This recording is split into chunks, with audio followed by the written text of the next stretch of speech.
मित्रांनो, स्वागत आहे तुमचं आपल्या युट्यूब चॅनलवर.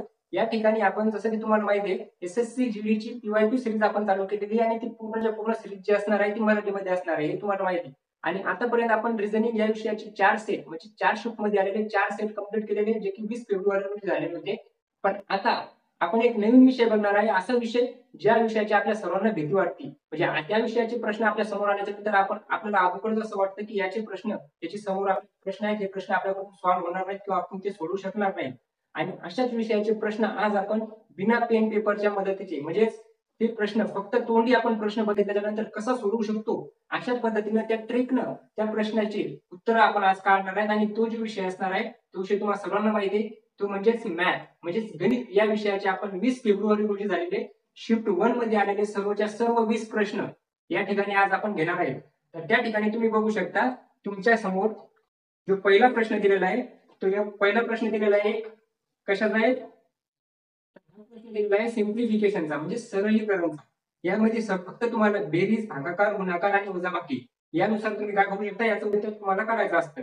मग त्या ठिकाणी तुम्हाला काय दिलेलं आहे, तर तुमच्या समोर प्रश्न दिलेला आहे 41 गुणाकारात एक स्क्वेअर ब्रॅकेट दिलेला आहे, त्याच्यात विचारलेले आहे 41 आणि गुणाकारात दिलेले आहे कर्ली ब्रॅकेट मध्ये किती दिलेले आहे 36 आणि 36च्या नंतर दिलेले आहे ऑफ. तर आपल्याला बॉड मास या पद्धतीचा आपण आतापर्यंत म्हणजे शाळेत ज्यावेळेस आपण होतो त्यावेळेस यूज करत आलेलो आहे, तेव्हापासून आपल्याला माहिती आहे बॉड मास नुसार आपण या पद्धतीचे गणित काय करणार, आपण सोडवणार. त्या ठिकाणी ऑफ दिल्यानंतर 4, त्याच्यानंतर दिलेले भागाकारात, नंतर स्मॉल ब्रॅकेट 96, त्याच्यानंतर त्याचे सुद्धा ऑफ 2, भागाकारात किती दिलेले 24 आणि त्याच्यानंतर तीनही ब्रॅकेट काय केले तर क्लोज केले. अशा पद्धतीचं हे सरलीकरण म्हणजे सिम्प्लिफिकेशनचा प्रश्न तुम्हाला दिलेला आहे.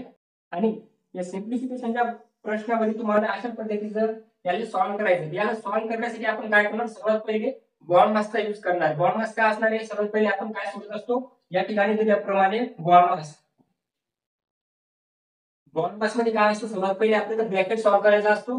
त्याच्यानंतर ऑफ म्हणजे जो ऑफ दिलेले असतात, ऑफ म्हणजे किंवा ब्रॅकेटच्या आतला ब्रॅकेट नंतर त्याच्या बाहेरचा ब्रॅकेट किंवा ऑफ हे जर आपल्याला दिलेला असेल तर अगोदर आपण ते सॉल्व्ह करणार.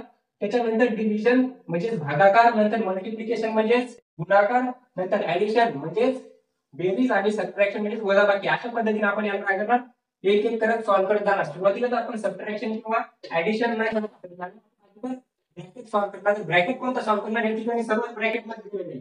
सर्वात पहिले आपण असा ब्रॅकेट बघणार जो की आत दिलेला आहे, म्हणजे सर्वांच्या ब्रॅकेट मध्ये सर्वात आत दिलेला आहे. म्हणजे जसं की आता तुम्ही बघू शकता इथे स्क्वेअर ब्रॅकेट दिलेला आहे, नंतर कर्ली ब्रॅकेट दिलेला आहे आणि या कर्ली ब्रॅकेटच्या आत सुद्धा एक हा सर्कलचा हा जो ब्रॅकेट दिलेला आहे, या पद्धतीचा एक ब्रॅकेट म्हणजे एक कंस दिलेला आहे. मग या कंसात आपण काय करणार, अगोदर हे जी टर्म दिलेली आहे ही सॉल्व्ह करणार. आणि ही सॉल्व्ह करण्यासाठी आपण काय करू शकतो, जर याचं जर उत्तर काढायचं असेल तर आपण करणार 96 आणि ऑफचा अर्थ काय असतो, ऑफ किंवा ऑफला आपण मराठीत जर दिलेलं असेल तर त्या ठिकाणी तुम्हाला ची अशा पद्धतीचं काहीतरी दिलेलं असतं.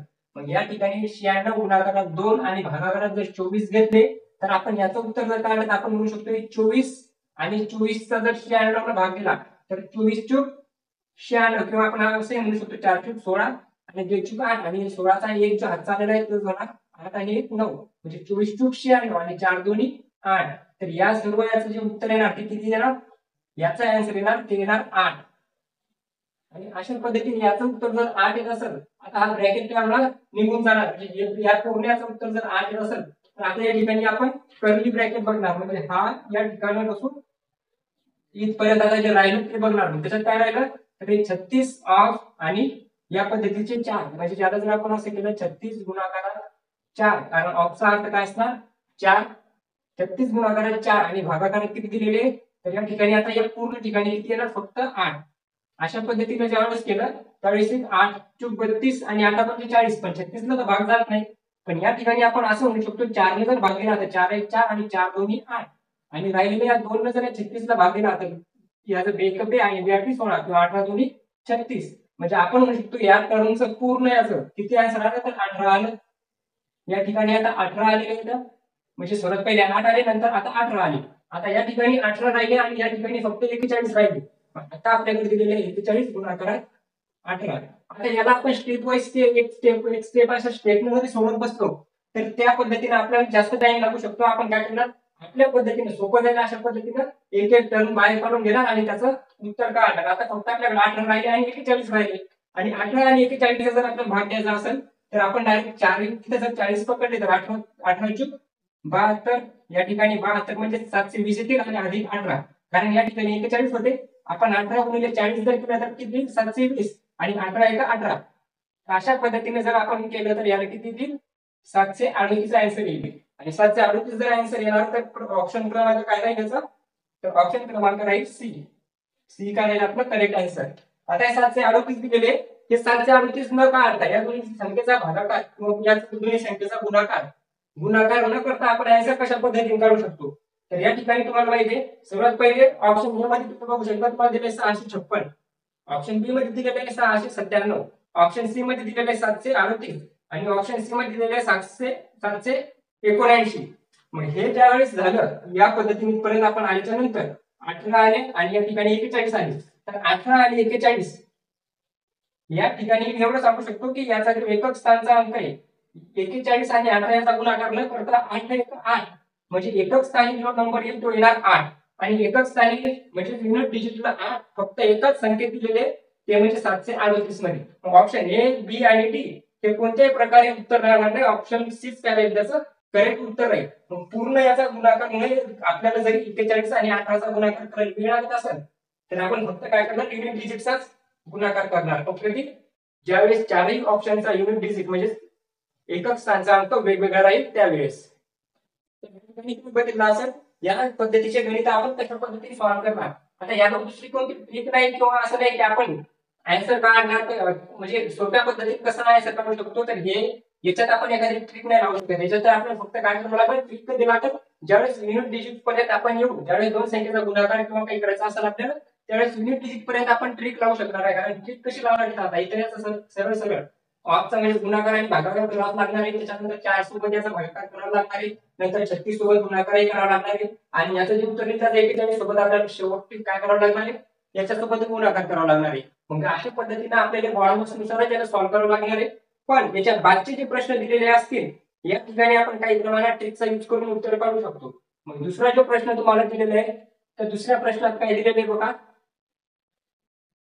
दुसऱ्या प्रश्नात तुम्हाला दिलेले 7200 रुपये आहे, 7200 रुपये सांगितले, आणि हे पी क्यू आर असे तिघा जणांमध्ये अनुक्रमे 1/2 म्हणजे 1/2, 4 आणि 3/2 अशा प्रमाणात विभागले. तर आरचा हिस्सा किती आहे ते विचारलं आपल्याला. अशा पद्धतीच्या गणितात काय केलेलं असतं, 7200 रुपये दिलेले, 7200 रुपये दिले आणि 7200 तिघा जणांनी वाटले. तिघा जणांना कसे वाटले, 2 आणि 3 पी दिलेला आहे, क्यू दिलेला आहे आणि आर दिलेला आहे. आरला सांगितलं की पीचा हिस्सा 1/2 आहे, म्हणजे 2 भाग जर असतील तर त्यापैकी एक भाग पीचा आहे, म्हणजे अर्धा भाग कोणाचा आहे तर पीचा. चौथा भाग म्हणजे 4 कितीचे क्यूचा, आणि या ठिकाणी दिलेले आहे 3/2 हा भाग कोणाचा असणार आहे, आरचा. आता हे जे दिलेले गुणोत्तरात दिलेले म्हणजे प्रमाण दिलेले, मग हे प्रमाण जर दिलेलं असं नाही की याला फक्त आर दिलेला 4 दिले, याला 3/2 दिले. हे प्रमाण काढलेलं कशाचं ते 7200, म्हणजे 7200 म्हणजे किती भाग होणार. आता हे एवढा भाग याचा आहे, एवढा भाग याचा आहे, एवढा भाग याचा आहे, तर हे मिळून किती भाग होणार तर ते 7200 असणार. मग 7200 असणार तर या ठिकाणी आपण या पद्धतीच्या ज्या संख्या दिलेल्या असतात याची सर्वात पहिले आपल्याला वाटते भीती. जेव्हा आपण फ्रॅक्शन दिलेला असतात त्या फ्रॅक्शनची सर्वात जास्त आपल्याला भीती वाटते. या ठिकाणी 4च्या खाली कोण नसतं म्हणजे काय असतो हे तर आपल्याला पहिल्यापासून माहिती असतं की 4च्या खाली ज्यावेळेस 4 दिलेले असतात किंवा कोणत्याही क्रमांक दिलेला असतो त्याच्या छेदात कोण नसतं म्हणजेच 1 असतो. मग या ठिकाणी आपण म्हणू शकतो या ठिकाणी 1/2 आहे, या ठिकाणी 4/1 आणि या ठिकाणी 3/2 आहे. मग जर का प्रत्येक ठिकाणचा जर छेद आपण समान करून घेतला, प्रत्येक ठिकाणी जर छेद समान करून घेतला तर आपण काय म्हणू शकतो की हे जे गुणोत्तर आहे याचं जे प्रमाण आहे ते प्रमाण आपण या ठिकाणी काढू शकतो की हे किती प्रमाणात असतील. म्हणजे कशा पद्धतीने करणार आपण, हे पहा याला अर्धा भाग दिलेला आहे, याला 4/1 दिलेला आहे, याला 3/2 दिलेले आणि मी त्या प्रमाणात दिलेले. मग प्रमाणात दिलेले तर मी याला म्हणू शकतो की मी याला सुद्धा डबल करणार, याला सुद्धा डबल करणार आणि याला सुद्धा डबल करणार. जर सर्व संख्येला आपण कोणत्याही एका संख्येनंच गुणलं म्हणजे त्याला जर वाढवलं तर ते प्रमाण बदलणार नाही. याला जर 2 म्हणजे डबल केली, याचं प्रमाण सुद्धा डबल केलं, याचं सुद्धा प्रमाण डबल केलं तर त्याच्या संख्येत किंवा त्याचा जो हिस्सा असणार आहे त्याचा हिस्सा बदलणार नाही. मग या ठिकाणी प्रत्येकाला आपण 2 जर गुणलं तर आपण म्हणू शकतो या ठिकाणी हे 2 आणि 2 कटतील. आता याचा अर्धा होता तर याचा पूर्ण 1 होईल ना. मग याचं 1 2 या ठिकाणी येतात. आता या ठिकाणी कटणार कोणीच नाही. मग या ठिकाणी काय राहील फक्त 1 राहील. या ठिकाणी 4 2 8 राहतील आणि या ठिकाणी हे 2 आणि 2 कटले तर या ठिकाणी किती राहतील 3 राहतील. कारण सुरुवातीला किती होते तर 1.5 होते. 1.5 ची दुप्पट किती होईल आता 3 होईल. हे किती होते 4 होते. 4 ची दुप्पट 8 होईल. हे अर्धा होता तर अर्ध्याची दुप्पट 1 होईल. मग याचा भाग 1 याचा भाग 8 आणि याचा भाग 3 अशा पद्धतीने याला पैसे किंवा याचे रुपये दिलेले ते वाटल्या जातील. याला प्रमाणात विभागल्या जातील. मग याच्यात किती दिलेले आहेत याच्यात सांगितलेले 7200. 7200 किती असतील आता हे पूर्ण जे भाग दिलेले 1 भाग अधिक 8 भाग 9 भाग अधिक हे 3 भाग किती होतील 12 भाग. टोटल किती व्हायले ते 12. याला आपण म्हणू शकतो किती होतील 12 भाग. आणि हे 12 भाग म्हणजे किती असणार हे पूर्ण 12 भाग म्हणजे 7200 असणार. हे 12 भाग किती असणार 7200. कारण हे या 7200 मधला 1 भाग याचा आहे 8 भाग याचे आणि 3 भाग याचे म्हणजे 12 भाग किती असणार 7200. तर 1 भाग म्हणजे किती तर आपण म्हणू शकतो 12 भाग 12 24 12 36 12 44 12 55 आणि 12 सकम 72. तर या ठिकाणी किती ना 600 म्हणजे आपण म्हणू शकतो 1 भाग बरोबर 600. 1 भाग बरोबर 600 म्हणजे विचारलं काय आपल्याला की आर मध्ये अनुक्रमे विभागले आणि आरचा हिस्सा किती आरचे भाग किती असतात आरचा भाग किती आर किती असणार आहे आर बरोबर 3 भाग. तर 3 भाग म्हणजे काय ना 3 नकारात किती येणार 1 भाग म्हणजे 600 तर 3 भाग म्हणजे किती 600 जर केलं तर 3 भाग म्हणजे किती 6 3 1800. आरचा जो भाग असणार आहे तो असणार 1800. काय केलं आपण सर्व संख्येत जे भाग दिले होते अर्धा भाग दिला होता 1 भाग 4 भाग दिले होते आणि 1.5 म्हणजे 3/2 दिले होते. याला 2 ने मल्टिप्लाय केलं म्हणजे प्रत्येक संख्या काय होणार डबल होणार. प्रत्येक जर डबल होत असेल तर त्याचा क्रमांक बदलणार नाही. मग याची अर्ध्याची 1 होईल 4 ची 8 होतील आणि 1.5 चे 3 होतील. कशा पद्धतीने आपण केलं ते तुम्हाला माहिती आहे. त्याच्यानंतर 1 8 आणि 3 भाग मिळून होतात 12 भाग आणि 12 भाग म्हणजे किती 7200. मग 7200 जर 12 भाग असतील तर 1 भाग किती 600. 12 जर 7200 ला भाग दिला तर किती 600. मग 600 म्हणजे 1 भाग. आपल्याला काढायचे आरचे किती आता आरचा आपण जुन्या भाग नाही काढू शकणार तर आर दीड नाही काढू शकणार कशामुळे कारण आपण ते वाढवलं होतं आणि मिळून याच्यातून आपण घेतले होते 12 भाग. आपण याच्यातून नव्हते घेतले तर हे 12 भाग घेतले होते त्यामुळे आपण त्याचे 3 का 8 भाग म्हणजे आरचे 3 भाग म्हणजे किती असणार तर 1800. आरचा हिस्सा असणार 1800.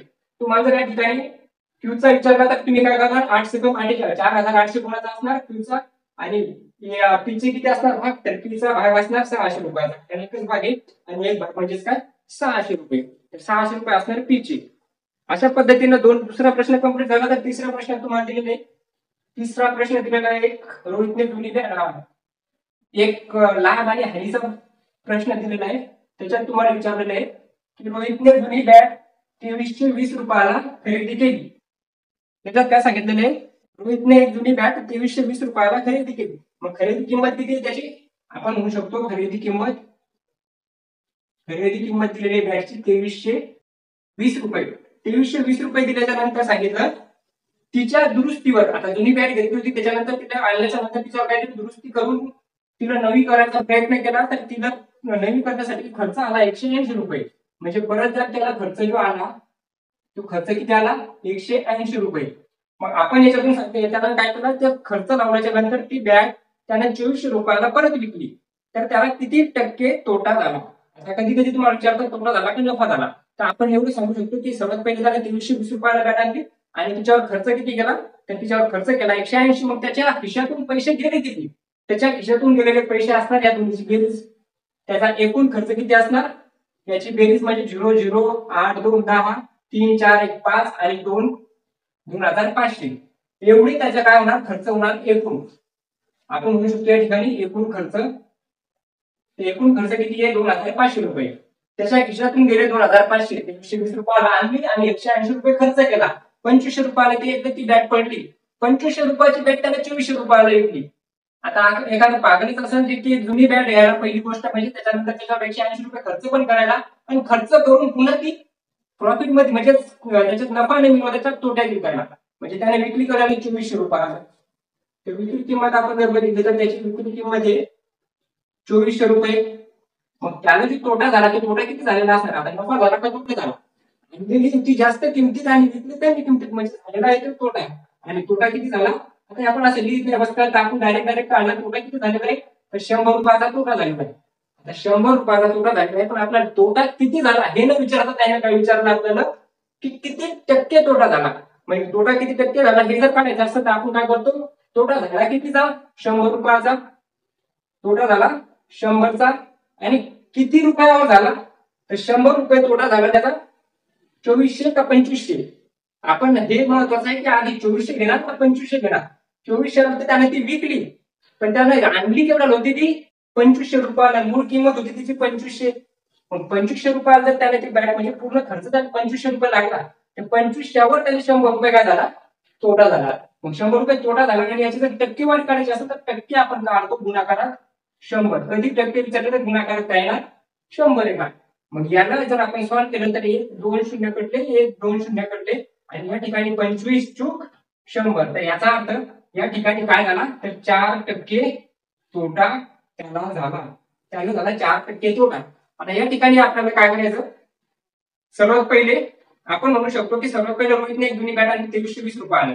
हे पेन पेपर आपण युज करणार आहे. आपण सर्व 2320 आणि ₹180 खर्च ऍड करणार, म्हणजे ₹2500 होणार. आपण आता याची बेरीज मला सुद्धा करू शकतो. 23 ने 100 2400, 2480 आणि ते 20 2500. ₹2500 नंतर काय केलं तर ₹2400 आले विकली. ₹2400 विकली याचा अर्थ कितीवर, 2500वर. जर त्याला 2500ला जर विकली असती तर त्याला कोणताही तोटा झाला नसता, नफा झाला नसता. मग ₹100 त्याने कमी विकले. मग 2500 आणि ₹100 कमी विकली. याचा अर्थ आपण असं म्हणू शकतो की ₹25 बॅट त्याने ₹1 विकली. मग 25 1/25 म्हणजे किती असतात, तर 1/25 म्हणजे किती असतात तर 4% असतात. 1/25 म्हणजे किती, 4%, किंवा 25 चूक 100. मग 100 पैकी 25 100 म्हणजे 25, तर एक भाग म्हणजे किती असतात त्याचा 4% असणार. या पद्धतीने याचं उत्तर येणार ऑप्शन क्रमांक सी, म्हणजे 4%, 4% असणार आपला आन्सर. त्याच्यानंतर बघू शकता तुम्ही चौथ्या नंबरचा प्रश्न दिलेला आहे, आणि हा जो दिलेला प्रश्न आहे जास्तीत जास्त मुलांना हा अवघड वाटू शकतो. कारण अवघड वाटू शकतो याचा अर्थ तो अवघड आहे, अवघड दिलेला असेल. मग त्या ठिकाणी आपल्याला एक अशा पद्धतीचा प्रश्न दिलेला आहे की जर आयताची लांबी, एक आयत आहे, या आयताची ही लांबी सर्वात पहिले काय केलं 14.8% वाढवली. लांबी काय केली 14.28% इन्क्रीज केली. प्लस 14.28% जर वाढवली तर क्षेत्रफळ समान ठेवण्यासाठी त्याची रुंदी किती टक्के कमी करावी लागेल. तुम्हाला दिलेलं काहीच नाही, लांबी दिलेली नाही, रुंदी दिलेली नाही, फक्त सांगितलं एक आयत दिलेला आहे की जी लांबी आहे ती 14.28% वाढवली, तर त्याची रुंदी किती टक्के कमी करावी लागेल, म्हणजे त्याचा क्षेत्रफळ बदलणार नाही. आता याची जर मी लांबी इन्क्रीज केली 14.8 तर याचा क्षेत्रफळ पण वाढणार झालं, आणि ते क्षेत्रफळ वाढू नये यासाठी आपल्याला त्याची रुंदी वरून काय करावं लागेल, कमी करावं लागेल. मग जर 14.28% जर त्याची लांबी वाढवली तर त्याची रुंदी किती कमी करावी लागेल, त्याचा क्षेत्रफळ, त्याचा एरिया सेम राहील, तो चेंज होणार नाही. आणि ते करण्यासाठी आपल्याला सांगितलेलं आहे 14.28 दिलेले आणि पर्सेंटेज मध्ये दिलेले. याची आपल्याला सर्वात पहिले काय बघणार आहे फ्रॅक्शन. फ्रॅक्शन म्हणजे कशी, तर 14.28 म्हणजे किती असतात, तर जसं की तुम्हाला माहिती पाहिजे की 1/1 म्हणजे 100% असतात. 100% आपण 1/2 लिहू शकतो. त्याच्यानंतर 1/2 याला आपण कशा पद्धतीने लिहू शकतो, 2 पैकी 1 भाग म्हणजे 50%. म्हणजे जर 2 जर मी 100 म्हणलं तर 1 किती म्हणावं लागेल 50. त्याच्यानंतर 1/3 याला आपण 33.33% म्हणू शकतो. कारण म्हणू शकतो म्हणजे ते असतंच, म्हणू शकतो म्हणजे असं नाही की नाही, ते 33.33% म्हणजेच 1/3 असतं. आणि 1/4 म्हणजे किती असतं, तर 100 जर 4 असतील तर किती असतात 25. 25% किंवा 25 चूक 100 होतात, किंवा 33.33 100च्या आसपास जातात. मग 1/5 म्हणजे 1/5 म्हणजे किती असतात, तर 1/5 म्हणजे 5 2 10 म्हणजे 20, म्हणजे 20% म्हणजे 1/5 असतात. हे फ्रॅक्शन आपले पाठ पाहिजे. ज्यावेळेस पण अशा पद्धतीचं पॉईंटची ज्यावेळेस आपल्याला एसएससी मध्ये जास्तीत जास्त अशा पॉईंटवर म्हणजे पर्सेंटेजवर जे असतात, पर्सेंटेज जे असतात ते पॉईंट मध्ये दिलेले असतात, आणि त्यासाठी आपल्याला फ्रॅक्शन माहिती पाहिजे. आणि त्या माहिती कशाला ठेवणार आपण, तर सरळ आपण सांगू शकतो 1 भाग जर 100 असेल तर 1 म्हणजे किती 100 असतात, 2 जर 100 असतील तर 1 म्हणजे किती 50, 3 जर 100 असतील तर 1 म्हणजे किती 33.33, 4 जर 100 असतील 4 जर 100 असतील तर 1 भाग किती 25, 25 चूक 100, म्हणजे या दोन्हीचा गुणाकार केल्यावर 100 यायला पाहिजे, या दोन्हीचा गुणाकार केल्यावर 100 यायला पाहिजे, त्यापैकी एक भाग म्हणजे 20. मग आता 1/6 1/6 म्हणजे किती 16.66%. जर 16 कशी आणि 66 परत ज्यावेळेस येतात त्यावेळेस आपण काय करतो याचा जर गुणाकार केला आपण पॉईंट मध्ये तर आपण तो 100च्या आसपास येतो, म्हणजे पॉईंट मध्ये येतं कमी जास्त थोडंफार, पण ते 100च पकडलं जातं. आता 1/6 झाला इथपर्यंत आपण 14.28 नाही, याचा अर्थ 100चे 50 झाले, 50चे 33.33 झाले, 25 झाले, 20 झाले, 16.16 झाले, तर आता जवळपास 14.28 येऊ शकतात. 1/7 म्हणजे किती असतात, 1/7 म्हणजे असतात ते 14.28. याला तुम्ही असं लक्षात ठेवू शकता 7 2 14 14 2 28 किंवा 14 7 98. तर 14 7 98 आणि पॉईंट मध्ये जे 28 येतात त्याचा परत प्रकार केला तर 100च्या आसपास जातो. त्याच्यानंतर हे 7 झाले. आता आपल्याला कमीत कमी 10 पर्यंत माहिती पाहिजे, ते 1/8 ला आपण काय म्हणणार, आता हे 14.28 झाले तर 1/8 म्हणजे किती 12.5 किंवा 12.50 12.5% जे असतात ते किती असतात 1/8. अशा पद्धतीने एवढ्यासाठी आपल्याला माहिती असल्या या ठिकाणी बस 8 पर्यंत आपण घेणार आहे, कारण नंतरच्या 1/8 म्हणजेच 14 नाही किती 12.50 12.50% 12.50 याला आपण 1/8 म्हणणार, आणि या 14.28 ला आपण 1/7 म्हणू शकतो. मग आता जर मी असं म्हटलं की हे काय होतं, एक रेक्टँगल होता, एक आयत होता, तो सुरुवातीला किती होता तर 1/7 होता, म्हणजे सुरुवातीला जर 7 होता तर त्यानं आता 8 केलं, म्हणजे 7 मध्ये 1 वाढवला. 14.8 म्हणजे 28 म्हणजे किती 1 वाढवला, 14.28 म्हणजे 100 पैकी 1. मग 14.28% म्हणजे एक भाग वाढवला 7 वर, मग 7 वर एक भाग वाढवला म्हणजे 8 केले, 7 वर एक भाग केला म्हणजे 7 वर एक भाग वाढवला म्हणजे 8 केले. पण आपल्याला काय सांगितलं की ज्यावेळेस आपण हे 7चे 8 करणार त्यावेळेस त्याची रुंदी काय, त्याचा एरिया वाढला नाही पाहिजे. पण एरिया न वाढू देण्यासाठी आपण काय करणार, या 8 ला परत काय करणार 7 करणार. तशा पद्धतीनं ज्या वेळेस पण आता या ठिकाणी हे जर सॉल्व करत बसलो आपण, याला जर का आपण एका स्टेपनं जर केलं तर एक पूर्ण बोर्ड सुद्धा याला लहान पडला, एवढं मोठं याचं एक्सप्लेनेशन द्यावं लागणार आहे. मग अशा पद्धतीचं हे जर आपण करत बसतो तर आपल्याला जे परीक्षेत जो वेळ दिलेला असतो ते पूर्ण पेपर सोडून आपल्याला फक्त एका प्रश्नालाच पूर्ण वेळ लागेल. यासाठी आपण फक्त एवढं लक्षात ठेवणार की ज्यावेळेस पण अशा पद्धतीचा प्रश्न दिलेला असतो आणि आपल्याला सांगितलेलं असतं की 14.28% म्हणजे 1/7, म्हणजे याचा अर्थ 7 वर एक भाग वाढवला. सुरुवातीला 7 होते, 7 वर एक भाग वाढवला प्लस 1 केला तर हे 8 होणार. पण आपल्याला ते 8 झाले नाही पाहिजे, याची जी लांबी होती ही 7 होती तर 8 केली. माझ्या त्याची रुंदी काय असेल, म्हणजे रुंदी जर त्याची 8 असेल तर ती आपल्याला 7 करायला लागणार, म्हणजे -1 करावं लागणार.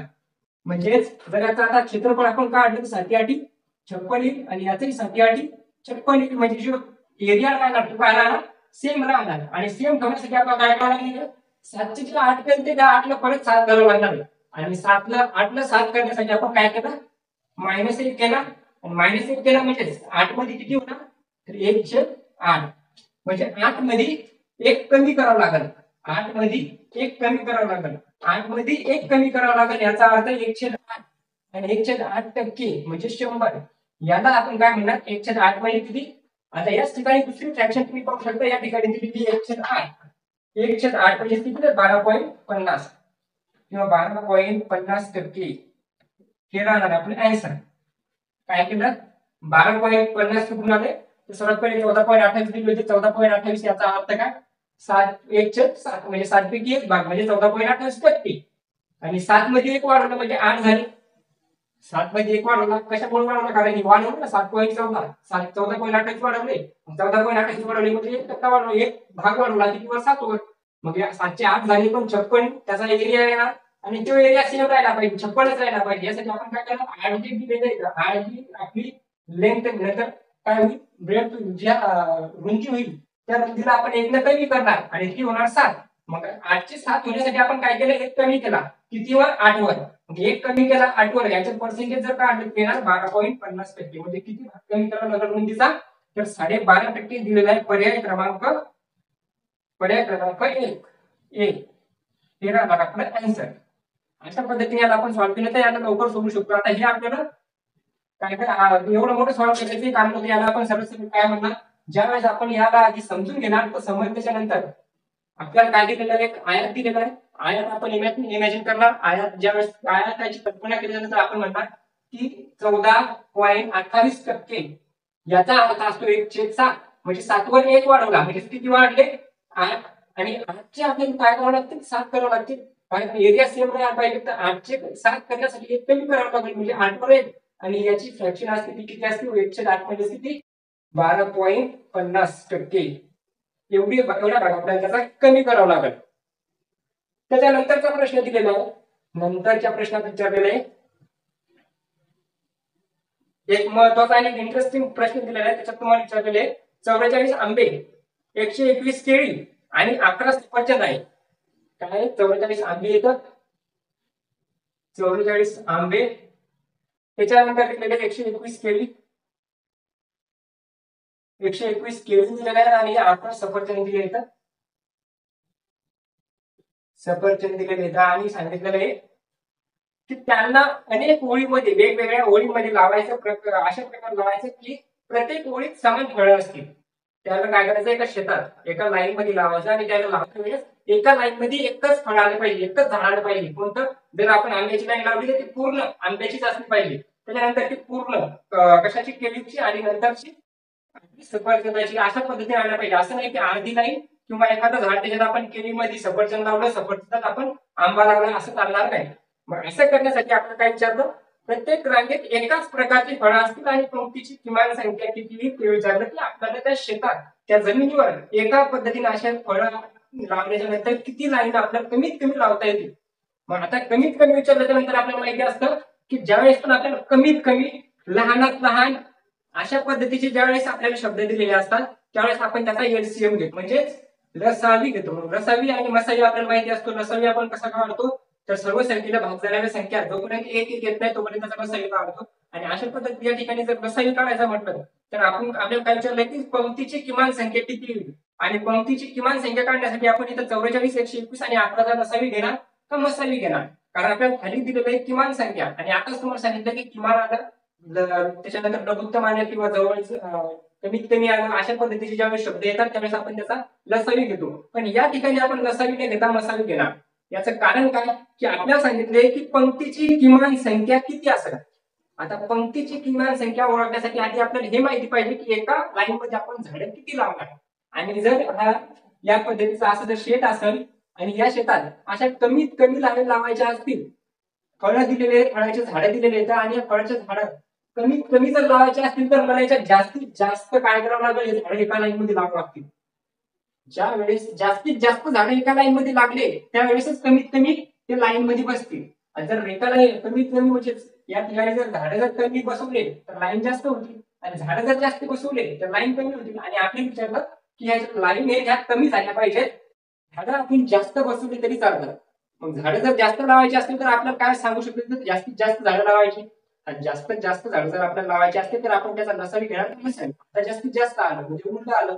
मग जास्तीत जास्त जर आला तर आपण त्याचा काय काढणार, तर मसावी काढणार. मग मसावी काढण्यासाठी आपण म्हणू शकतो, एकतर आपण मसावी काढूनही घेऊ शकतो किंवा जशा पद्धतीने काढतात त्या पद्धतीने काढू की सरळ पहिले दिलेले 44, 44च्या नंतर दिलेले 121, 121 नंतर दिलेले 11. याचा जर मसावी घ्यायचा तर मसावी असतो अशी एक संख्या की या सर्व संख्येला भाग जाईल. मग या सर्व संख्येला भाग जाणारी मी सर संख्या काढली तर सर्वात पहिले 44 आहे, 44 ला 11 भाग जाईल, 2 न भाग जाईल, अशा पद्धतीने भाग जाऊ शकतो. पण 44 ला काढता, 121 ला काढता, यातनं जर 11 जर घेतलं तर 11 फक्त 1 न भाग जातो आणि 11 भाग जातो.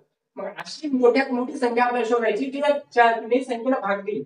मग 11 ला मोठ्यात मोठी संख्या कोणती असणार, 11च असणार. 11 पेक्षा मोठ्या संख्येला 11 भाग जाऊ शकत नाही. मग 11 जर आपण भाग दिला तर 11 4 14, 11 1 11 आणि 1 पूर्ण झाले किती 11, 11 1 11. मग 11चा वर्ग पण म्हणू शकतो आपण 11 असतो. 11 1 11 अशा पद्धतीने 4 11 1 इथपर्यंत आल्याच्या नंतर मसावी काय असतो.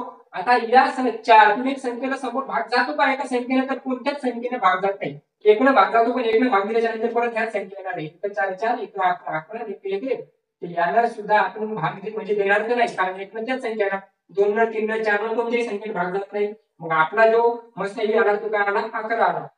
म्हणजे याचा अर्थ काय की आपल्याला एका लाईन मध्ये जास्तीत जास्त 11 झाडं लावायची, तेव्हाच काय होईल की त्या कमीत कमी लाईन मध्ये बसतील. मग जास्तीत जास्त जर झाडं लावायची म्हटलं तर किती लावणार? 11. मग 11 जर लावायचे असतील तर 44 आंबे येतात, तर किती लाईन होतील? 11 × 44, 4 लाईन होतील. 11 जर झाडं लावायचे असतील तर 121 म्हणजे किती झाडं होतील?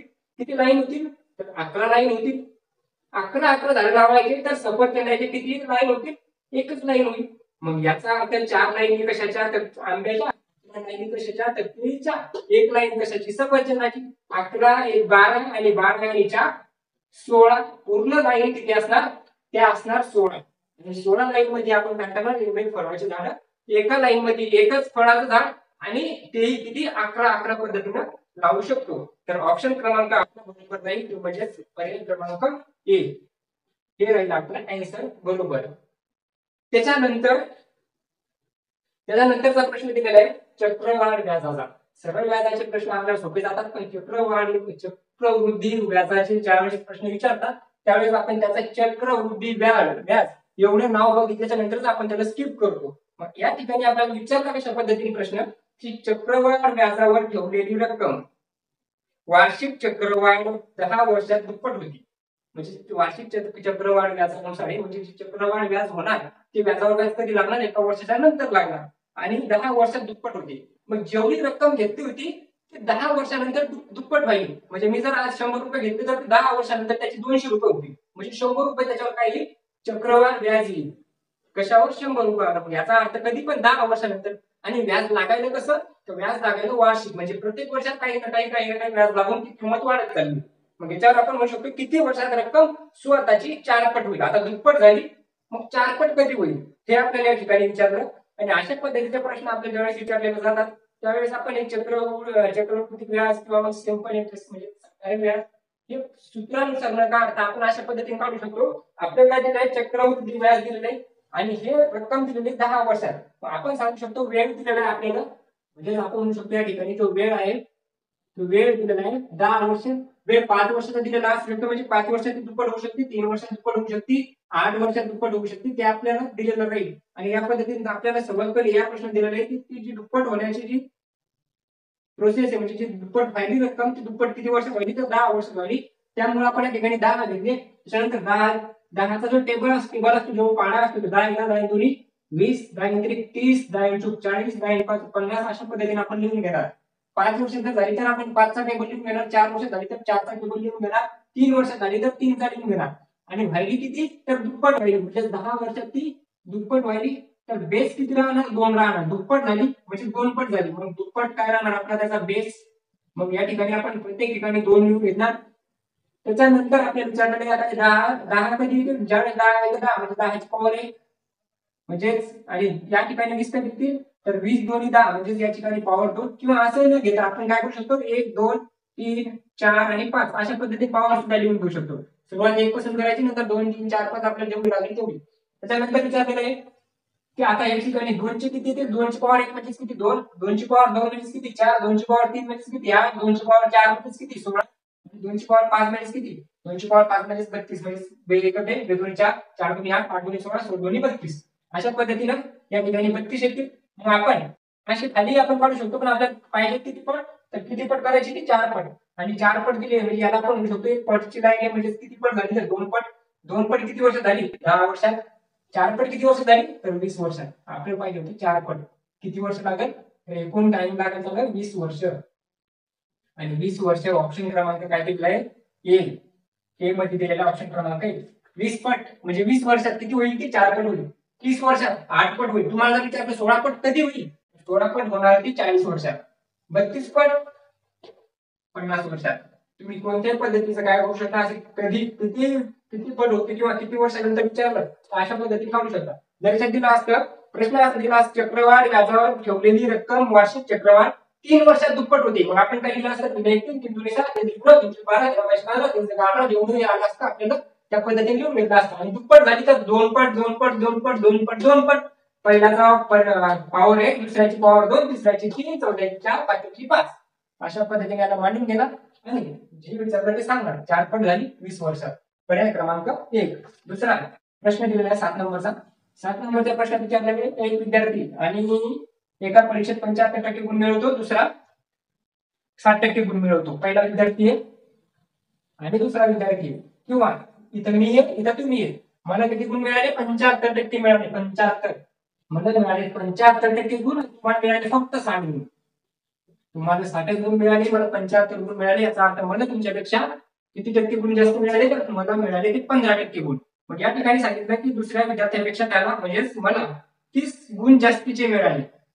इथे फक्त टक्के नाही दिले, इथे काय सांगितलं की या 75% वाल्यानं ज्यानं पण 75% मिळवले तर याच्यापेक्षा 30 गुण जास्त मिळवले. एवढा सोपा प्रश्न आहे, याच्यात आपण लिहू शकतो एक तर 60% पण असणार, याला जेवढे 60% 60 तर आहेतच, पण 60 पेक्षा किती जास्त येतं, 15 जास्त येतं, म्हणजे 60 तर सेम येतं आणि 15 जास्त येतं, आणि 15% जास्त आहे याचा अर्थ किती गुण जास्त आहे सांगितलेलंच आहे, 15% गुण जास्त आहेत आणि गुण जास्त आहेत, म्हणजे 15% म्हणजेच 30 गुण. आणि याला जर आपण सांगितलं 15 एक 15 आणि 15 दोन्ही 30 असं म्हणू शकतो आपण.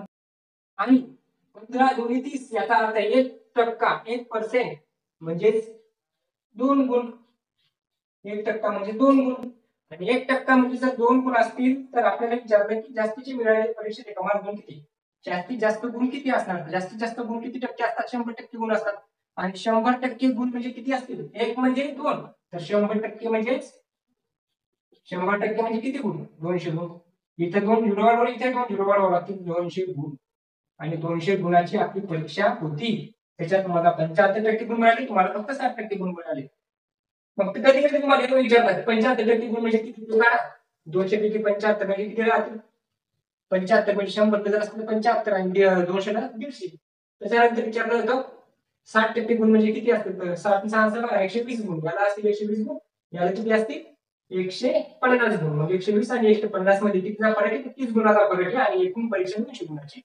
त्याच्यानंतरचा प्रश्न दिलेला आहे, त्याच्यात काय सांगितलेलं आहे, नंतरच्या प्रश्न दिलेले आहेत, सोडवा म्हणजे समीकरण दिलेले आहे, समीकरण म्हणण्यापेक्षा आपण त्याला सिंप्लिफिकेशन सरलीकरणाचा प्रश्न दिलेला आहे. त्याच्यात तुम्हाला विचारलेले आहे काय दिलेलं आहे, 175 गुणाकार 72, एक कर्ली ब्रॅकेट दिला, त्याच्यानंतर अशा पद्धतीने एक ब्रॅकेट दिला, 175 दिले, गुणाकारात 2 72 दिले, भागाकारात 24, भागाकारात खाली लिहून घ्यायचे, भागाकारात खाली कशामुळे लिहून घ्यायचे, कारण खालूनच भागाकार आपल्याला जास्त प्रमाणात म्हणजे सोपा जातो, पुढून भागाकार जास्त चांगला जात नाही, खूप खालून आपला भागाकार सोपा जातो. या ठिकाणी आपल्याला दिलेली तर 24, त्याच्यानंतर अधिक 5, अधिक 5 च्या नंतर ब्रॅकेट क्लोज केला, नंतर सांगितलं गुणाकारात 20, गुणाकारात 20 दिल्यानंतर कर्ली ब्रॅकेट क्लोज केला आणि दिला भागाकारात 2, आणि याचा आपल्याला काढायचा आन्सर. आन्सर काढण्यासाठी आपल्याला काय करावं लागणार, आधी आतला ब्रॅकेट सॉल्व्ह करणार, आतल्या ब्रॅकेट मध्ये पण जो मोठा आहे त्याला आधी मान देणार, आतल्या ब्रॅकेट मध्ये पण बघणार मोठा कोण आहे त्याला मान देणार, मग सर्वात मोठा कोण असतो भागाकार, भागाकाराच्या नंतर गुणाकाराला, नंतर मग अधिक, अशा पद्धतीने याचा मान भेटून येईल. मग सर्वात पहिले भागाकार जर सोडवायचं 24, 24 एक 24, 24 दोन्ही 48, 24 त्रिक 72, चुकला, 24 एक 24, 24 दोन्ही 48, बरोबर आहे, 24 त्रिक 72, 3 आणि 175 किती, 75 आणि 3 5 त्रिक 15, 5 हातचा 1, 7 त्रिक 7 1 7 5 2 14, 7 त्रिक 21 आणि 1 22, 22 2 हातचा आणि 2, आणि 3 1 3 4 आणि 1 525, 525 मध्ये मिळवावं लागतील 5, कारण हे 5 आता अधिक वाल्याला मान कशामुळे, काय, आणि त्याच्यानंतर आता इथे गुणाकार दिसतो, मग आधी पण गुणाकार करू शकतो आपण, भागाकार दिसतो आधी भागाकार करू शकत असतो, पण कधी पण मान असतो ते आतल्या घराने, जे आतल्या घरात राहतात, जे आतल्या घरात राहतात त्याला मान, आणि आतल्या घरातही जे मोठा आहे त्याला आधी मान. मग आतल्या घरात भागाकार सगळ्यात मोठा म्हणजे भागाकार मान, मग नंतर गुणाकार मान, नंतर अधिक, मग त्याच्यानंतर बाहेरच्या घरात जे निघतो, बाहेरच्या घरातला काय अधिक गुणाकार आणि 20, आणि त्याच्यानंतर मग जो सगळ्यात बाहेर रस्त्यावर येतो, मग रस्त्यावर कोणी याला कोणतंच घर नाही, रस्त्यावर कोणी भागाकारातला तो भले तो मोठा असला तरी तो रस्त्यावरचा आहे म्हणून त्याला मान नाही. मग त्याच्यानंतर काय सांगितलं, ते कसं मानकाचं मोठ्या माणसाच्या कुत्र्यालाही मान असतो तशा पद्धतीने घरातलाही मान, पण बाहेरच्या नाही. त्याच्यानंतर काय करणार आपण, या ठिकाणी बघा आता या ठिकाणी 25, या ठिकाणी किती 525 आणि 5 530, आणि हे 530 आले याचे, आता 530 ला आपल्याला गुणाकार करावा लागेल 20 न, मग याचा आन्सर काय येईल, याचा आन्सर येईल 530 आणि 20, तर 5 दोन्ही 10 आणि 3 दोन्ही 6 आणि हे 2 0, 10,600, 10,600 मध्ये बाहेरचा कोण आहे भागाकारात 2, मग 10,600 भागाकारात 2 जर केले तर याचं उत्तर येईल 2 पंच 10, 2 त्रिक 6, 2 0, 5300 पर्याय क्रमांक दिलेला आहे D for Devsena, D for Dayaben दिलेलं आहे आपल्याला आन्सर. तर डी मध्ये दिलेले 5300 आपलं आन्सर करेल. नंतरचा प्रश्न दिलेला आहे, नंतरच्या प्रश्नात आपल्याला विचारलेले 8 दिवस काम केल्याच्या नंतर 10% काम पूर्ण झाल्याचे समजते कोणाला? राखी. आता या ठिकाणी राखी आहे पण सावंत नाही, ते राखी आहे पण सावंत नाही. 10% काम पूर्ण झालं असं कळालं तिथं. काम सुरू केलं, 8 दिवस काम केलं, नंतर कळालं की फक्त 10% काम झालं. याचा अर्थ मला एक सांगा की जर ते 8 दिवसात 10% काम करतील तर 100% काम जर तिथे करायला लावलं असतं पूर्णच्या पूर्ण काम तूच करायचं असं जर सांगितलं असतं तर ती किती दिवस घेतले असतील? जर 10% काम ती 8 दिवसात करते तर 100% काम तिने किती दिवसात केलं असतं? 10 10 100 80 दिवसात. 80 दिवस लावले असते तिला 100% काम करायला. जर का 10% 8 दिवसात तर 100% काम तिला 80 दिवस लावले असते एक काम करायला. मग त्यासाठी तिने काय केलं? पूनम पूनम राखीपेक्षा 20% अधिक कार्यक्षम आहे असं सांगितलं आणि असल्याने राखी पूनमला कामावर ठेवते. आता राखी काय करते? तिच्याकडून काम होत नव्हतं, 10% कामावर तिने 8 दिवस लावले, तर बाकीचं काम करण्यासाठी तिने अशी एक मैत्रीण बघितली जी की तिच्यापेक्षा जास्त कार्यक्षम होती. मग आता ह्या ठिकाणी तुम्ही कोण बघितलं तर पूनम. आता ही पूनम आहे पण पांडे नाही. ही जी पूनम आहे पांडे नाही. इथं सांगितलं की पूनम राखीपेक्षा 20% अधिक काम करते. याच्यापेक्षा जास्त कामदार सुद्धा आहे. कामदार जास्त ते 20% काम जास्त करते. मग आपण म्हणू शकतो या ठिकाणी ही जी राखी होती तिला लागत होते 80 दिवस. दिवस नाही, पूर्ण काम करायला 80 दिवस. इथं आपण लिहू शकतो डेज. किती दिवस लावतात? 80 दिवस. आणि तिला एफिशियन्सी म्हणजे तिची कार्यक्षमता आहे एका दिवसात किती काम करते तर ते सांगितलंय 20% अधिक कोण? आता या ठिकाणी पूनम दिलेली आहे. पूनम ही 20% म्हणजे 120% कार्यक्षम आहे आणि राखी किती असणार? राखी असणार 100%. मग या ठिकाणी आपण म्हणतो बे पंच 10 आणि बे सक 12. म्हणजे ही जर 5 काम करत असतील 5 युनिट काम एका दिवसात करत असेल राखी तर ही 6 युनिट काम करतील. कोण? पूनम. म्हणजे तिच्यापेक्षा 20% जास्त काम करते. किंवा 20% आपण पहिल्याच प्रश्नात पाहिलं होतं ज्यावेळेस आपण फ्रॅक्शन बघितलं तर 20% म्हणजे किती? 20% म्हणजेच 1/5. म्हणजे जर कोणी 5 काम करत असेल तर त्याच्यात 20% जास्त म्हणजे 1 भाग जास्त. मग 5 1 भाग जास्त म्हणजे 6. कोण करतं? पूनम. पूनम 6 युनिट काम करते. या ठिकाणी आपण म्हणू शकतो याची efficiency. E for efficiency. E पद्धतीनं एफिशियन्सी किती आहे? राखीची एफिशियन्सी किती आहे? 5. आणि पूनमची किती आहे? तर पूनमची या ठिकाणी दिलेली आहे. काम किती दिवसात करते ते नाही सांगितलं पण एफिशियन्सी दिलेली आहे 6.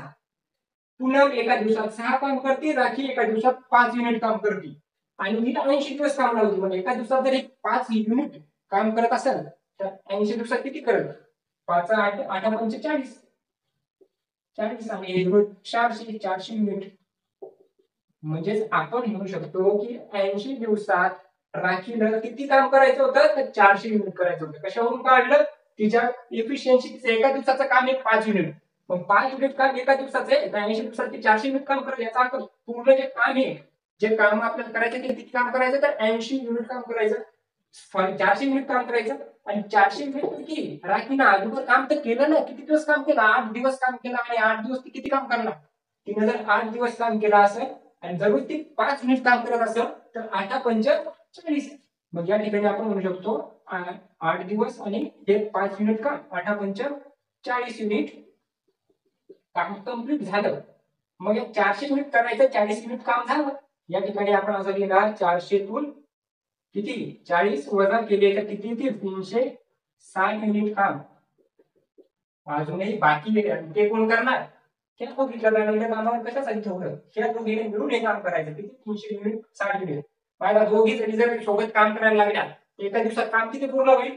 हिचं 5 युनिट आणि हिचं 6 युनिट. 6 युनिट काम करते. ही 6 युनिट काम करते आणि ही फक्त 5 युनिट काम करते. 6 आणि 5 11 युनिट. 6 आणि 5 11 युनिट काम होईल. त्याच्यानंतर आपण म्हणू शकतो 360 दिलेले येतं तर या ठिकाणी 360 युनिट काम कोण करणार? दोघी जणी मिळून 11. 6 आणि 5 11 किंवा असं या ठिकाणी पूर्ण लिहून घेऊ आपण 6 अधिक 5 11 म्हणजे 360 भागाकारात 6 6 आणि 5 11 युनिट काम करणार. मग याला जर आपल्याला कम्प्लीट करायचं 11 3 33 उरले किती 34 35 36 3 उरले ते 3 काम बाकी आहे ते 3 1 दिवस. म्हणजे 3 दिवस कम्प्लीट लागतील त्याला आणि नंतर 11 पैकी 3च काम करायचं म्हणजे शेवटचा दिवस ते पूर्ण लागणार नाही. त्याच्यानंतर 3च युनिट काम करणार बाकी राहणार. 3 दिवस कम्प्लीट लागणार. मग आपला ऑप्शन क्रमांक काय आहे? ऑप्शन तर एका काही काम नव्हतं, आपण फक्त इथंच आपल्याला दिलेले 360 भागिले 11 एवढे दिवस लागतील, म्हणजेच बी ऑप्शन राहील. आणि याचा आन्सर बी ऑप्शन. त्याच्यानंतर तिथे 10 मध्ये पर्याय क्रमांक बी बरोबर होता. त्याच्यानंतर 10 नंबरचा प्रश्न दिलेला आहे आणि 10 नंबरच्या प्रश्नात काय विचारलं, एका वस्तूची विक्री किंमत दिलेली आहे 5175 रुपये. विक्री किंमत आपण म्हणू शकतो, विक्री किंमत किती दिलेली आहे? 5175 5175 दिलेली आहे आणि त्यावर 25% सूट देण्यात आली. त्या वस्तूची चिन्हांकित किंमत किती? Mark price. चिन्हांकित म्हणजे मार्क प्राइस. मार्क प्राइस किती काढायची आपल्याला? 5175 रुपये ती विकली. जी काही सूट असते ती सूट कशावर असते? मार्क प्राइस वर असते. सूट किती दिलेली आहे? 25%. 25% सूट दिल्याच्या नंतर विकली. एका वस्तूची किंमत राहते, त्या किमतीवर आपण सूट दिली, सूट दिल्यानंतर ती विकतो. मग सूट किती दिली? 25% दिली. 25% सूट दिली, याचा अर्थ किती रुपयाला विकली ती? ती विकली 5175. मी याला असं म्हणू शकतो की 100% रक्कम होती, 100 मध्ये 25 कमी केले 25%, याचा अर्थ 75%. म्हणजे 75% म्हणजे किती असणार? हेच असणार 5175. कशामुळे?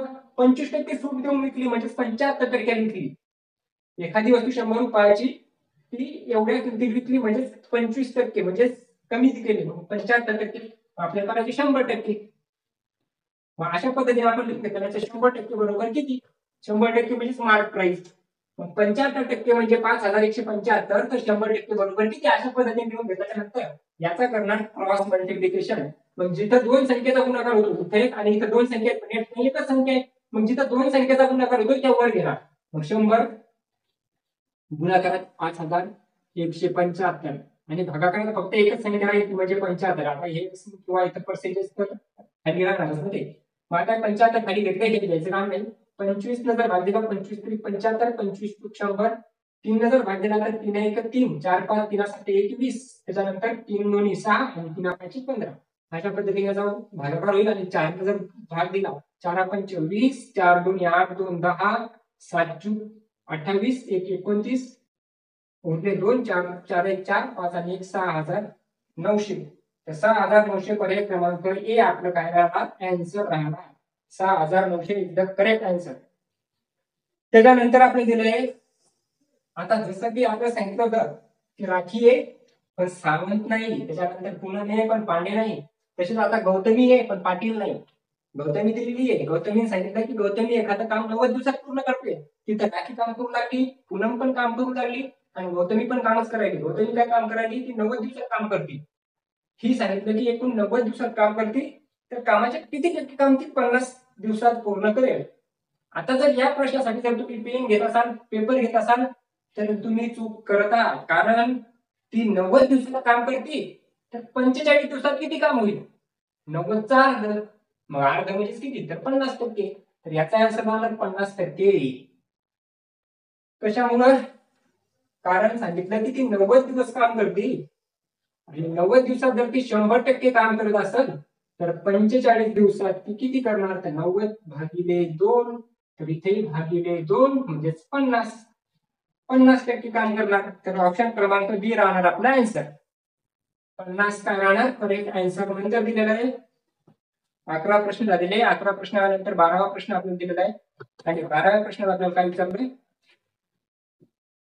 एक समीकरण आहे, परत एक सिम्प्लिफिकेशनचा प्रश्न आला. सांगितलं 7 अधिक 11, पहिल्या ब्रॅकेट मध्ये दिलेली 7, दुसऱ्या ब्रॅकेट 7 अधिक 33 येतं, 11 नाही. 12 नंबरचा प्रश्न, त्याच्यात काय दिलंय? 7 अधिक 33. 7 अधिक 33.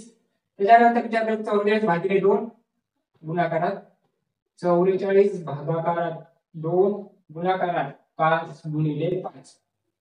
आता काय करणार आपण? प्रत्येक घर वेगवेगळे आहे, प्रत्येक घर वेगवेगळे आहे, प्रत्येक घरात फक्त दोघंच आहे. मग त्याच्यात किंवा सॉरी एकच आहे, म्हणजे एकच गुणाकार, एकच भागाकार, एकच अधिक आहे. मग आपण याला प्रत्येकाला वेगवेगळं करून घेणार. म्हणजे 33 अधिक 6. आता इथं आपण काही आधी सोडलं तरी चालणार, कारण याचं घर वेगळे, याचं घर वेगळे, याचं घर वेगळे. इथं 33 अधिक 7 किती येणार? 33 अधिक 7 येणार 40. गुणाकारात घराच्या बाहेर काढून द्या, सगळे एक झाले म्हणजे घराच्या बाहेर काढली. भागाकारात दिलं तर 11, सॉरी 11 बेदोन 4, बेदोनी 4 म्हणजे 22 आणि गुणाकारात 5 5 25. अशा पद्धतीने हे उत्तर येणार.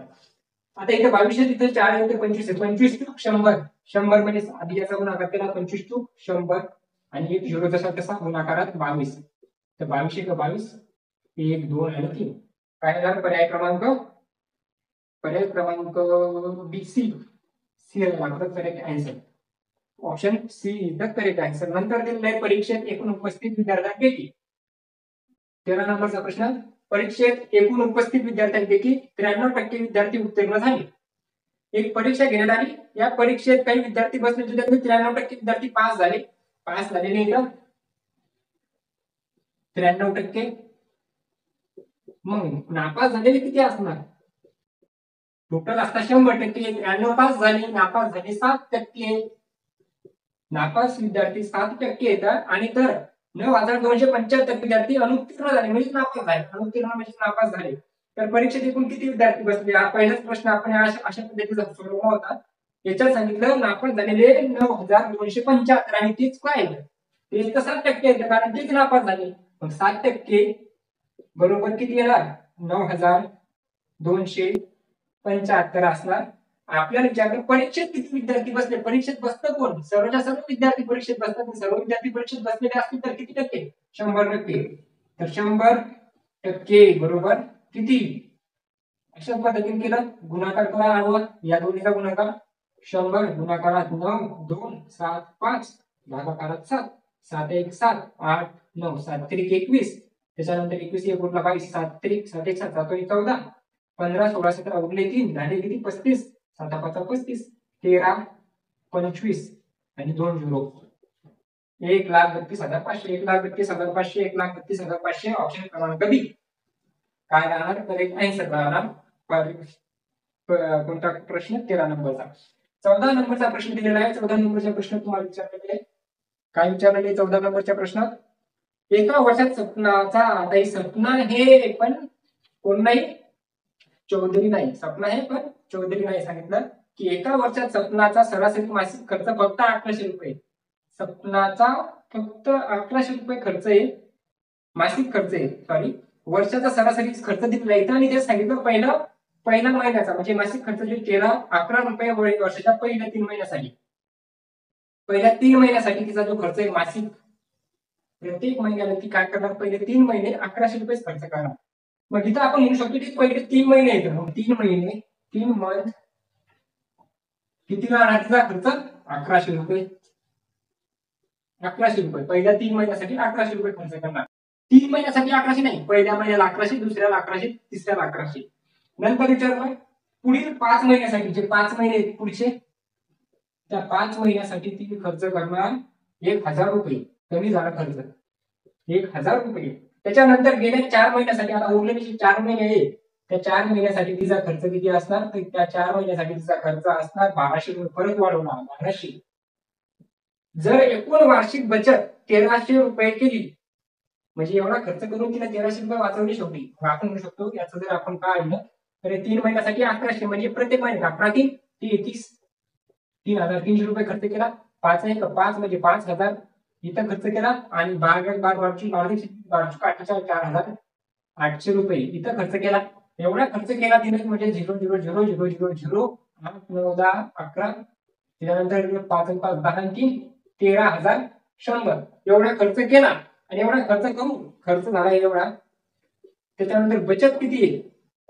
बचत नाही, बचत आहे त्याची 1300 रुपये. मग 1300 रुपये इथे लिहून घ्या. हे खर्च आणि बचत 0 0 3 1 4 3 1 4 1 14,400 तुमची बचत म्हणजे टोटल झालं 14,400. उत्पन्न असेल तर सपनाचे सरासरी मासिक उत्पन्न किती? 14,400. ऑप्शन मध्ये दिलेच नाही. डायरेक्ट 1250 1270 1200. हा उत्तर विचारलं काय?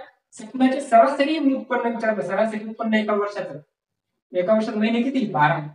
मग 14,400 भागाकारात 12 प्रत्येक महिन्याचा खर्च. हे एका वर्षाचा आहे. ही एका वर्षात तिने एवढे कमवले. किंवा काय विचारलं? उत्पन्न किती विचारलं नाही. एवढं उत्पन्न आहे तिचं. उत्पन्न काय असतं? तिचा खर्च आणि बचत म्हणजे तिचं उत्पन्न. एवढे कमवले तिला फक्त 14,400 कमवले एका वर्षात सपनानं. आणि काय केलं? 12 महिन्यात तिनं प्रत्येक महिन्याचा तिचा आपल्या काय विचार कमाई किती एका महिन्याची? 12 1 12 13 14 12 2 24. त्याच्यानंतर 0 आणि 0 1200 रुपये तिचा काय लागणार? महिन्याचं इन्कम राहणार, महिन्याची उत्पन्न 1200 रुपये, ऑप्शन क्रमांक डी 1200 रुपये राहणार तिचं उत्पन्न. त्याच्यानंतर आपण सांगू शकतो दुसऱ्या प्रश्नात आपल्याला दिलेलं आहे. काय दिलेला आहे दुसरा प्रश्न? ए आणि बी नाही, एका रकमेवर 15 नंबरचा प्रश्न, 14 झाले, 15 नंबरचा प्रश्न दिलेले. त्याला सांगितलं एका रकमेवर 40 वर्षासाठी मिळणारे साधारण व्याज हे रकमेच्या 2/5 आहे. अवघड वाटणारा प्रश्न आहे पण एकदम सोपा आहे, डायरेक्टली आपण पाहून उत्तर करू शकतो. वार्षिक व्याजदर किती राहील? एक रक्कम हे 40 वर्षासाठी मिळणारं साधारण व्याज, रक्कम किती असू शकते? भाग दिलेले 2/5. जर 2/5 दिलेले तर सांगितलं काय, या 5 रकमेवर ही जर रक्कम असेल, रक्कम नाही रक्कम, हे रक्कम झालं, रक्कम आहे आणि या रकमेवर म्हणजे जी रक्कम या रकमेवर 2 रुपये काय येणार? व्याज येणार. आता काय सांगितलं बा, कधी पण 40 वर्षानंतर जर 5 रुपये आणले तर त्याच्यावर 2 रुपये कधी मिळतील? 40 वर्षानंतर. काय व्याज, आता हेच टक्केच काढू शकतो आपण. आता आपल्याला रक्कम दिलेली नाही, व्याज पण दिलेलं नाही, आपण काय करणार, जो भाग दिलेला आहे या पद्धतीने हे 5 जर असतील त्याच्यावर 2 काय राहणार? व्याज राहणार. मग आपल्याला सांगितलं एका रकमेवर 40 वर्षासाठी मिळणारे साधारण व्याज रकमेच्या 2/5 आहे. वार्षिक व्याजदर किती आहे? 2/5 म्हणजे किती सांगा आधी. आपण ज्या फ्रॅक्शन बघितल्या तर 2/5 म्हणजे किती? 2/5 तर पाहिलंच नाही पण 1/5 बघितलं आणि 1/5 म्हणजे किती असतात? तर 1/5 म्हणजे 10 म्हणजे किती? 20% असतात. 1/5 जर घेत असतील तर याच्यात जर 2/5 केलं, दुप्पट केली तर ते 40% असणार, बरोबर? म्हणजे 40% काय भेटायला? व्याज भेटायला. किती वर्षात? 40 वर्षात. मग मी सरळ सरळ म्हणू शकतो 40% हे 40 केले तर 40 काय येणार? 1% येणार. 1% येणार. पण नाही समजलं कुठून आलं काय आलं आपण पाहू. एक पीआरटीचा आपल्याला माहिती आहे फॉर्म्युला. व्याज व्याज कसं काढतो आपण? पीआरटी ने काढतो. पीआरटी म्हणजे काय? Principal rate time. व्याज काढायचं. व्याजासाठी प्रश्न फॉर्म्युला असतो व्याज बरोबर मुद्दल गुणाकारात मुदत आणि गुणाकारात रेट.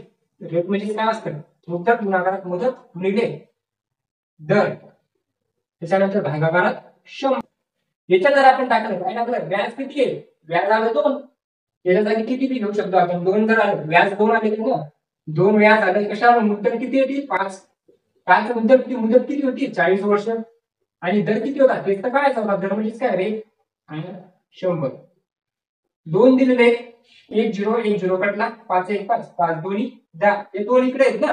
आता हे जर हे 2 इकडे जातील किंवा असं करा, हे 2 दिलेले आहेत, त्याच्यानंतर हे 2 इथं, हे 2 खाली आहेत, हे 2 वर जातील. त्याच्यानंतर भागाकारात किती राहील? फक्त 4. आणि या ठिकाणी किती येईल? रेट. मग हे 2 बे 1 बे 2 4 आणि बे 1 बे उरला काय? आर म्हणजेच काय? 1. म्हणजे 1% काय असणार? तर रेट असणार. 1% असणार रेट असे काढू शकतो डायरेक्टली. असं सॉल्व्ह करायचं असेल, फॉर्म्युला येत असेल, घर लक्षात असेल तर असंही करू शकतो. किंवा मी तुम्ही बघितलं 1/5 म्हणजे 20%, तर 2/5 म्हणजे 40%. त्याच्यानंतरचा प्रश्न दिलेला आहे की काय येण्याचा ऑप्शन क्रमांक बी येणार. B for Baahubali. B for Baahubali आपला आन्सर. त्याच्यानंतरचा प्रश्न दिलेला आहे आणि त्याच्यात विचारलेलं आपल्याला ए आणि बी दोघे त्यांचे घड्याळ 5,000 रुपये विकतात. 5,000 रुपये विकतात दोघे मिळून. एक 5,000 आणि दुसरा 5,000. मी 5,000 विकतो, तुम्ही 5,000 विकतात असं समजा. प्रति घड्याळ याला म्हणजेच मला फायदा होतो 20%चा, 25%चा आणि तुम्हाला म्हणजे बी ला 10%चा तोटा होतो. मी जी घड्याळ विकली ती 25% नफ्याने विकली आणि तुम्ही जी घड्याळ विकली ती 10% तोट्याने विकली. म्हणजे किंमत वेगळी होती पण ती विकली 5-5 हजाराला. याच्यावर आपण म्हणू शकतो की जो ए होता म्हणजे जो मी होतो त्याने काय केलं? 5,000 विकलेली घड्याळ 5,000 म्हणजे किती असणार? काय केलं? 5,000 म्हणजे किती? 25% नफा मिळून म्हणजे 125%. 125%. हे झाला एच, हे झालं बीचं. बीचं कुठे? या ठिकाणी. बीने काय केलं? 30 घडी 5,000 विकली म्हणजे 5,000 म्हणजे किती? 5,000 विकली म्हणजे किती? 90%. कारण 10% तोटा झाला. 100%तून 10% तोटा म्हणजे 90%. 25% नफा म्हणजे 125%. 100च्या वर 125%. त्याच्यातून झालं 90% विकली. आपल्याला विचारायचं 100%. मग टक्क्यात आणि टक्के. 100% बरोबर किती? त्याने या ठिकाणी आपण दिला 100% म्हणजे किती? तिरपा गुणाकार. जे दोघं आहेत ते वर. मग 5,000 1 2 3 गुणाकारात 100 आणि 125 काय होतील खाली येतील. त्याच्यानंतर आता आपल्याला काय करायचं होतं, याचं प्रमाण काढायचं होतं ना. प्रमाण काढायचं मग अशा पद्धतीने घेऊन घेणार 5000 गुणाकारात 100 भागाकारात 90 125. तर या ठिकाणी आपण म्हणू शकतो 25 टू 100 25 5 125 25 टू 100 1 5 1 2 3 हा बरोबर 1 5 1 5 आणि 1 2 3 1000 आले. त्याच्यानंतर एक कटला.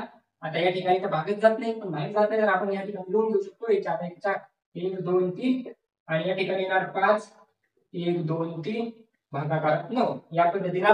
आता अशा पद्धतीने तर पर्याय दिलेलाच नाही.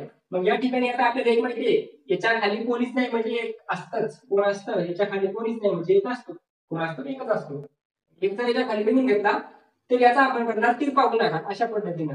तिरपा गुणाकार केल्यावर 9 चूक किंवा 9 चूक डायरेक्ट लिहून घेतो असं 9 डायरेक्ट नाही लिहित 9 चूक 36 1 2 3 1 2 3 पॉईंट दिला. या ठिकाणी 1 5 5 1 2 3 एक कटला 2 कटले दुसरा कटला तिसरा कटला या ठिकाणी 1 2 3 1 2 3 2 3 5000 होते का 5000. पण या ठिकाणी 10 एक राहिले या ठिकाणी 1 0 1 अशा पद्धतीने म्हणजे 0. तर हा कटला 3 0 इकडे कटले 3 0 इकडे कटले इकडे राहिले 50 इकडे राहिले 36 आणि 50 अशा पद्धतीचा पर्याय दिलेला आहे. एक पण नाही. मग याला आपण अजून सॉल्व्ह करू शकतो. तर याची 2 जर भागीला तर येतील 18 आणि याला 2 भागीला येतील 25. 18 आणि 25 चा पर्याय क्रमांक 1 काय राहील आन्सर राहील पर्याय क्रमांक 1. त्याच्यानंतर दिलेलं आहे 17 नंबरचा प्रश्न. शेवटचे 4 प्रश्न राहिले आहेत.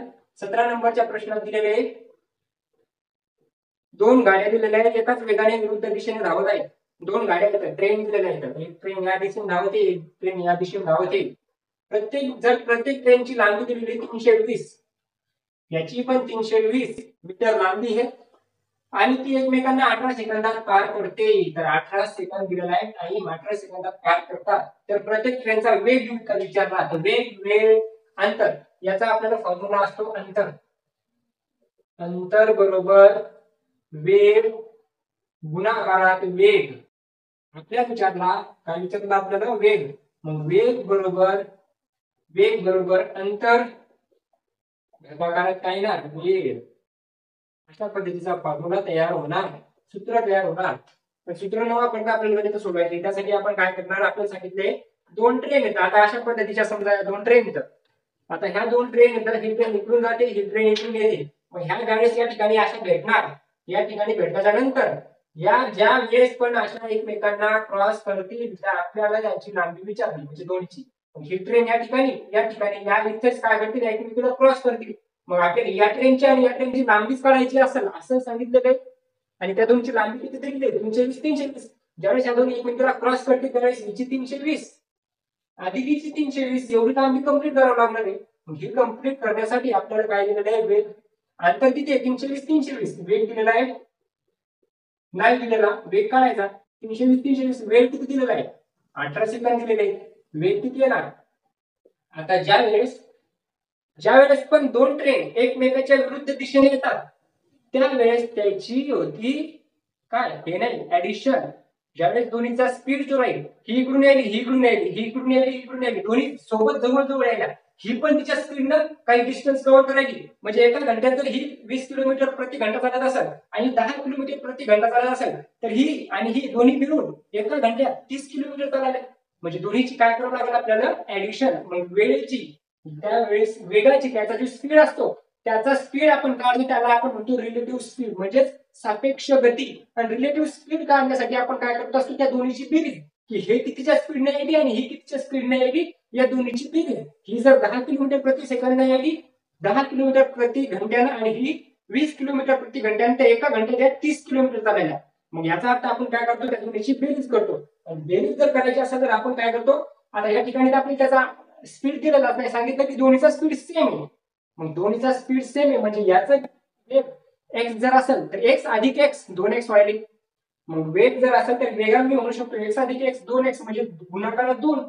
अशा पद्धतीने रिलेटिव्ह स्पीड निघत हे जो वेग राहील हिचा वेग आणि हिचा वेग सेम आहे म्हणजे डबल आहे म्हणजे 2x बरोबर किती 3 3 6 640 भागाकारात 8.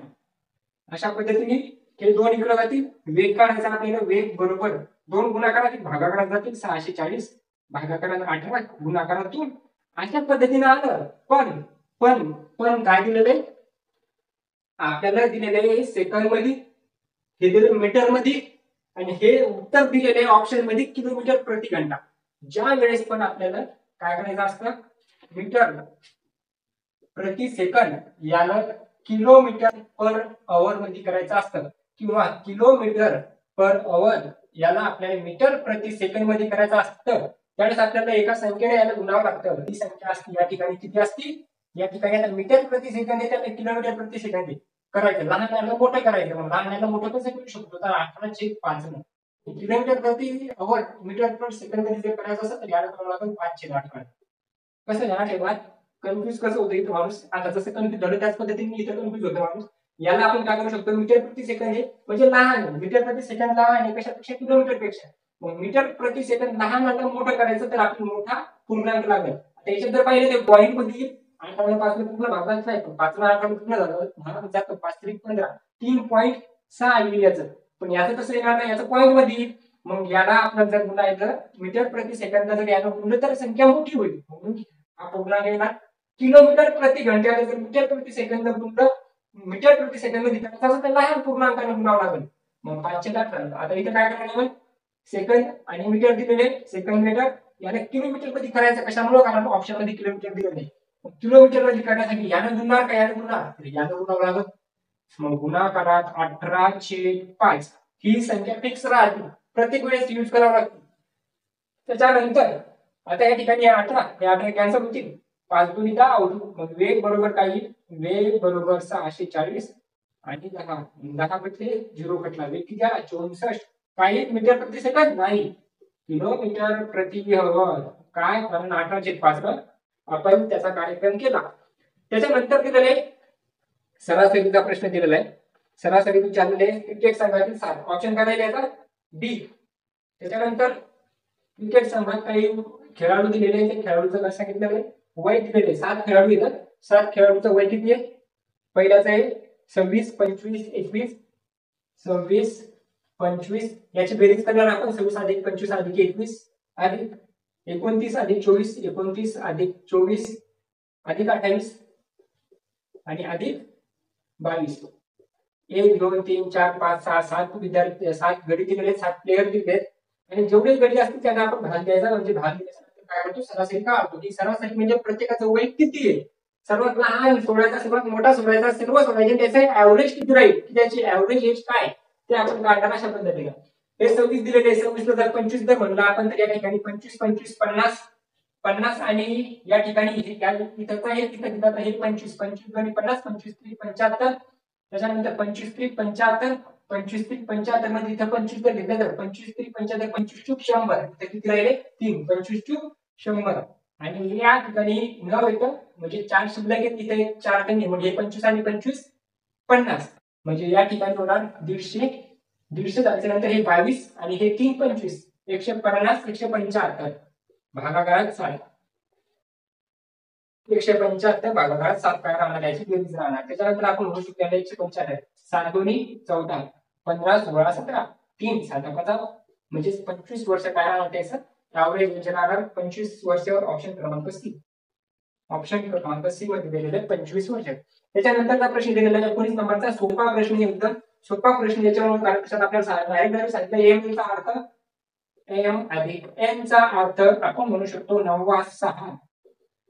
9/6 तर एम अधिक एन गुणोत्तर दिलेलं आहे एम मायनस एन किती राहील? एम आणि एन म्हणजे 9/6.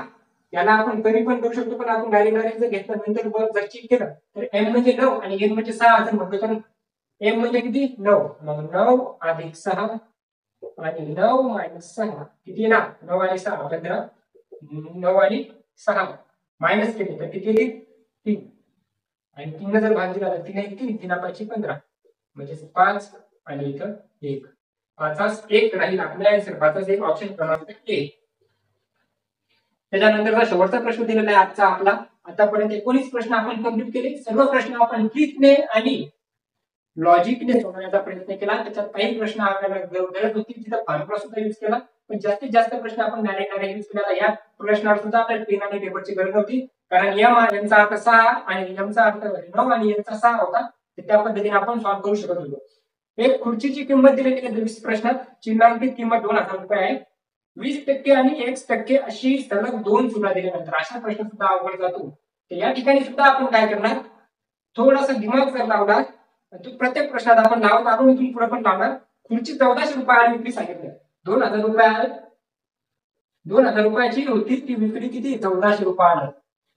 1400 रुपयाला विकली याचा अर्थ काय केलं, सर्वात पहिली 20% सूट दिली. या 2000 जर 20% सूट दिली तर कसं करणार आपण, 20% सूट दिली म्हणजे किती, 2000चे 20% किंवा 2000चे 10% म्हणजे किती, 10% म्हणजे एक झिरो काढायचा. 10% म्हणजे एक झिरो काढला, किती राहिले 200. 200 म्हणजे किती टक्के, 10%. मग 20% किती असतात 400. 20% 400. कसं केलं, 2000चे 10% 200, एक झिरो काढला, 10 वर एक शून्य असतो, एक शून्य काढला, राहिले 200 म्हणजे 10. आपल्याला 20% सूट दिलेली आहे. पहिली सूट कितीची आहे, पहिली सूट आहे 20%ची. मग 20%ची सूट दिली म्हणजे किती दिले, 400 रुपये. 400 रुपये कमी. मग 400 रुपये जर कमी केले, 400 रुपये कमी केल्यानंतर आपण म्हणू शकतो 2000तून 400 गेले तर किती राहिले, 2000तून 400 गेले तर राहिले किती, 1600. आणि वस्तूकडे विकली 1400. मग दुसरी जी एक्स सूट असणार आहे, X% जे असणार आहे किती असू शकतात, 1400 विकली, पहिली सूट दिल्याच्या नंतर 1600 झाली होती. मग आता दुसरी वस्तू दिल्याच्या नंतर अजून 200 किती झाले, नाही समजलं. 2000 होते, 2000चे 10% म्हणजे 200 असतात, 20% म्हणजे 400 होतील. मग 400 अगोदर सूट दिले, मग 400 2000 सूट दिली किती राहिले 1600. मग 1600 पण विक्री करत 1600 विक्री करा नाही, विक्री केवढ्याला तर ती विक्री 1400. मग 1400 विक्री किंवा 1600ची. 1600 मग पहिली आपण विसरून जाऊ, पहिलं झालं आपलं काम, पहिलं 20%चं काम झालं. आता आपली 1600 रुपयाची वस्तू आहे ती 1400 विकली आणि X% काय दिलं, डिस्काउंट दिला, सूट दिली. मग 200 रुपये जर सूट दिली असेल कितीवर दिली, 1600वर. मग आपण म्हणू शकतो 200 रुपये सूट कितीवर, 1600वर गुणाकारात 100. इथे एक कटर एक कटर, इथे एक कटर इथे एक कटर, 16 एक 16, उरले किती 4. 16 एक 16, 16 दोन्ही 32, उरले किती 8. पॉइंट दिला झाले 0. 16 पंच 80, उरले किती काहीच नाही, म्हणजे 12.5% दुसरी सूट असणार. पहिली सूट 2000वर 10% म्हणजे 200, तर 20% म्हणजे 400. 400 केल्याच्या नंतर राहिले 1600. मग पहिलं काम खतम, पहिलं काम झालं. 1600वर 200 रुपयाची सूट असणार तर 1400 रुपये असणार.